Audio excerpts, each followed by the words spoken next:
নমস্কার, দেখছেন কলকাতা টিভি, সঙ্গে রয়েছে আমি তসমিনা। আর শুরু করছি সংবাদ সারাদিন। আজ ভোট প্রচারে মুখ্যমন্ত্রী মমতা বন্দ্যোপাধ্যায়। বিজেপি শাসিত রাজ্যে 4টি আসনে প্রার্থী দিয়েছে তৃণমূল অসমে, এবং দলীয় প্রার্থী রিপুন ভোরার সমর্থনে শিলচরে জনসভা করবেন তৃণমূল নেত্রী। আজ দলীয় প্রার্থীর সমর্থনে শিলচরে মুখ্যমন্ত্রী মমতা বন্দ্যোপাধ্যায় উত্তরবঙ্গ থেকে অসমে রওনা দেবেন তিনি। আজ লোকসভা ভোটের প্রচারে অসমে যাচ্ছেন মুখ্যমন্ত্রী মমতা বন্দ্যোপাধ্যায়। ফোনে রয়েছেন আমাদের বিশেষ প্রতিনিধি দেবজ্যোতি ঘোষ। দেবজ্যোতি, আজ অসমে যাচ্ছেন মুখ্যমন্ত্রী মমতা বন্দ্যোপাধ্যায়, কি কি কর্মসূচি রয়েছে জানতে চাইবো, সেই সঙ্গে এটাও জানতে চাইবো যে কি বার্তা দেবেন তিনি আজ অসমে গিয়ে।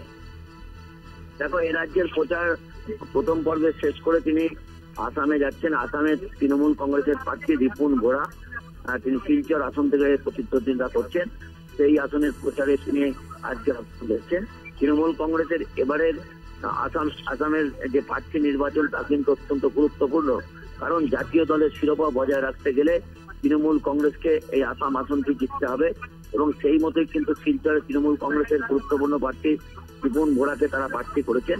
অন্যদিক থেকে মমতা বন্দ্যোপাধ্যায়ের এবারের আসাম সফরের রাজনৈতিকভাবে বেশ কিছু গুরুত্ব রয়েছে, কারণ ইতিমধ্যে আসামের এই সিটটি তৃণমূল কংগ্রেস জয়লাভের মতো জায়গায় রয়েছেন। কারণ গতবার তারা যে লোকাল নির্বাচনে প্রতিদ্বন্দ্বিতা করেছিলেন সেখানে আশানুরূপ ফল হয়েছিল। সেই জায়গাতে রিপুন ভোরার হয়ে প্রচার অত্যন্ত রাজনৈতিকভাবে গুরুত্বপূর্ণ, কারণ আসামে বেশ কয়েকদিন ধরেই কিন্তু তৃণমূল কংগ্রেসের যে রাজ্যসভার সাংসদ রয়েছেন তিনি কিন্তু রয়েছেন, অর্থাৎ সুস্মিতা দেব প্রচার করছেন। সেই জায়গাতে আসামে আজকে রিপুন ভোরারের প্রচার অত্যন্ত গুরুত্বপূর্ণ, কারণ আসামের বেশ কিছু সমস্যা নিয়ে তৃণমূল কংগ্রেস ইতিমধ্যেই আলোকপাত করছে। সেই জায়গাতেই আজকে কিন্তু তৃণমূল কংগ্রেসের হয়ে মমতা বন্দ্যোপাধ্যায় আসামের পথে নামছেন। একদমই দেবজ্যোতি, ধন্যবাদ তোমাকে। আজ অসমে ভোটের প্রচারে যাচ্ছেন মুখ্যমন্ত্রী মমতা বন্দ্যোপাধ্যায়, এবং আজই উত্তরবঙ্গ থেকে অসমের উদ্দেশ্যে রওনা হবেন তিনি। সেখানে একটি জনসভা করবেন মমতা বন্দ্যোপাধ্যায়।